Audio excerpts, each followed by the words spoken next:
Scones and a Nice Cup of Truth by Neville Turbit of Russell Lee 2046. Narrated by Rowena Robinson. It was a simple house, more bushels than Darjeeling. A trimmed hedge framed a neat garden, not a leaf out of place. Cream exterior and an out-of-character red door. The home of a thoughtful person, but one who could surprise.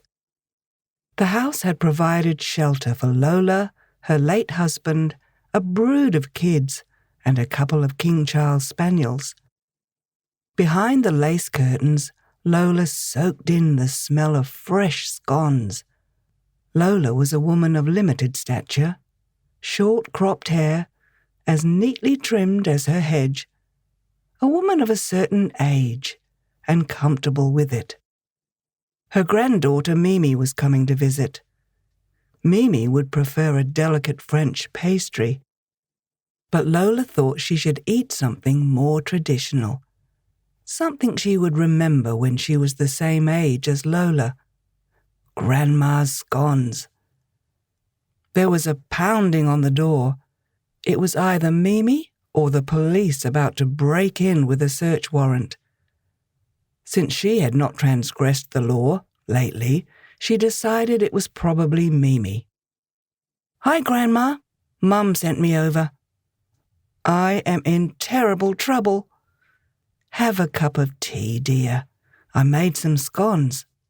"But, Granny, my world is ending." "Still time for a cup of tea. Now sit down and tell me everything." "You know I saved up to buy that unit. Well, now interest rates have gone up, and I'm already 2 months behind on my mortgage. I can't afford my repayments.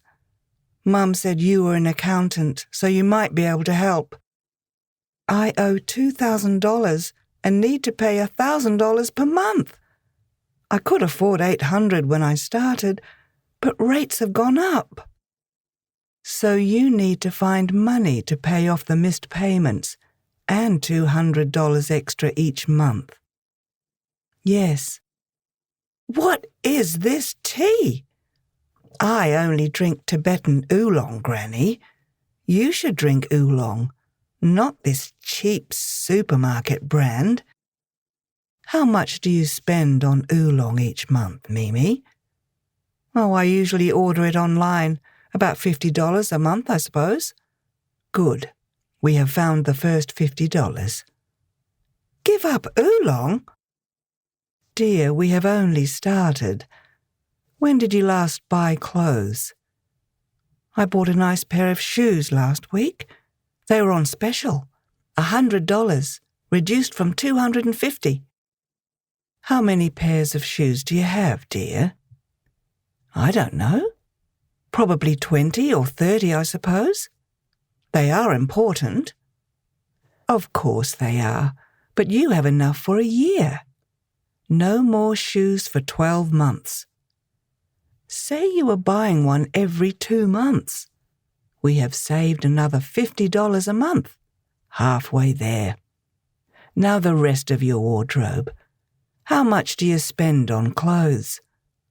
"Well, not much," Mimi said defensively. "But how much?" "Well, just a few dollars." "Dear, do you have that internet banking thing on your phone?" "Of course. Everyone does these days, Granny. Except for old people like you, of course." "Good. We can look at your bank statement and credit card to see what you spend. I think it is wonderful to have a record at your fingertips, don't you?" "I suppose we can," said Mimi cautiously. "Just let me get my calculator." "Oh, goodness. 1 month and we are up to $250. I think we just found the other $100 you need to meet your mortgage. You are on a budget to halve your clothes spending. While we are looking at this, what are all these charges of $30 or $40 on this one day?" That was a night out with my girlfriends. We went to a club and they were for drinks. Let me see.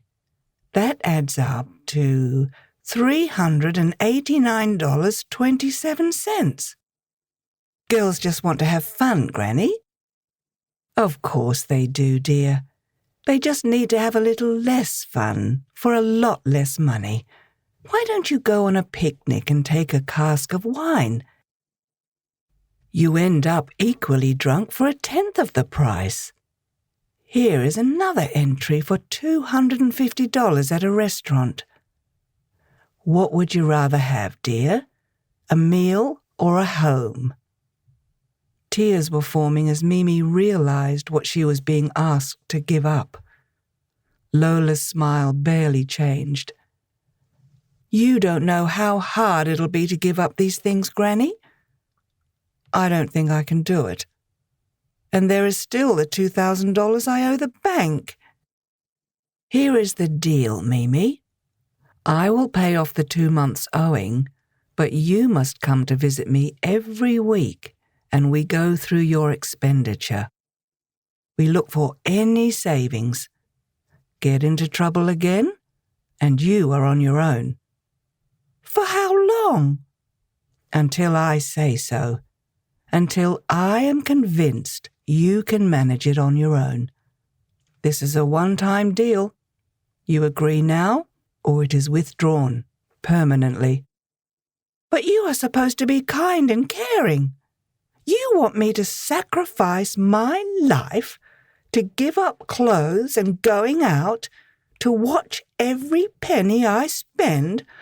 That is so cruel. My life is over. Yes, dear, your life was over when you arrived. But that is the deal.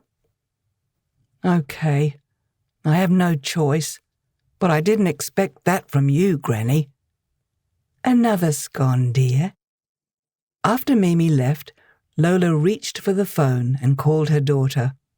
How did it go? She hates me, but I hope she will love me again one day. I would stay out of her way when she gets to your place and put the breakables in the cupboard. Thanks, Mum. It means a lot to me. She wouldn't listen to me. I am the enemy. I don't know how you did it. She needed a dose of reality. Not a problem. That is what grandmothers are for. I had plenty of practice on you when you were that age.